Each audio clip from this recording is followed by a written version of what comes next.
Hello mga kabisi mind. So ngayon mag-install tayo ng fire suppression release. So switch ito, lift and pull. So ganyan ang wiring connection yan, no? Red, black, pero yung switch na ito ay normally open, nakakonect. Switch lang ito. Yan ay pag push niyan, mag-alarm na yung panel. So ganyan lang ka simple ang device na ito. Fix natin diyan. So ganyan. Tapos lagyan ng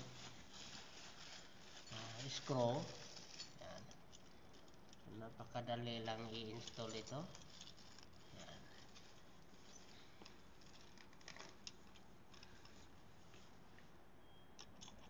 So kailangan lang ng yan. So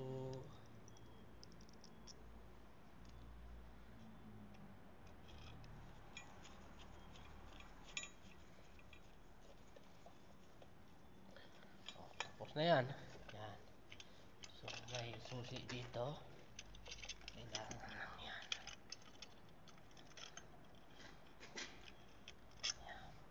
So ganyan lang.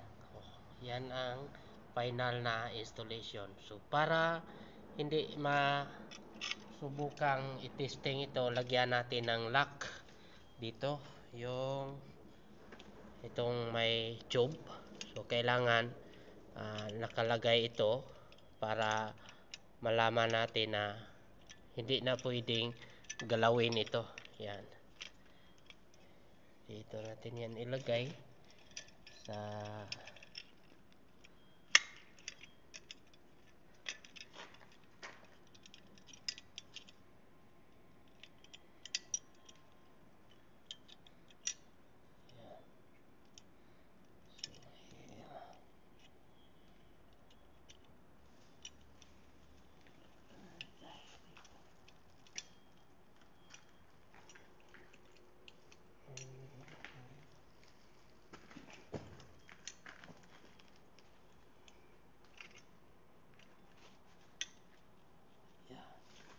yan, lagay natin yan para sa safety.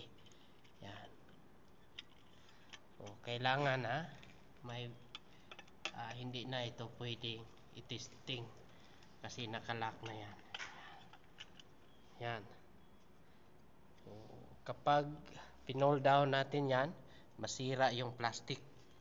Yan. So, safety pin lang yan para hindi subukan ng iba. So, ganyan lang. Tapos na. Okay? Kung may idea din kayo sa mga fire alarm system, FM200, paki-share naman sa comment section. Okay? Bye-bye mga kabisi mind.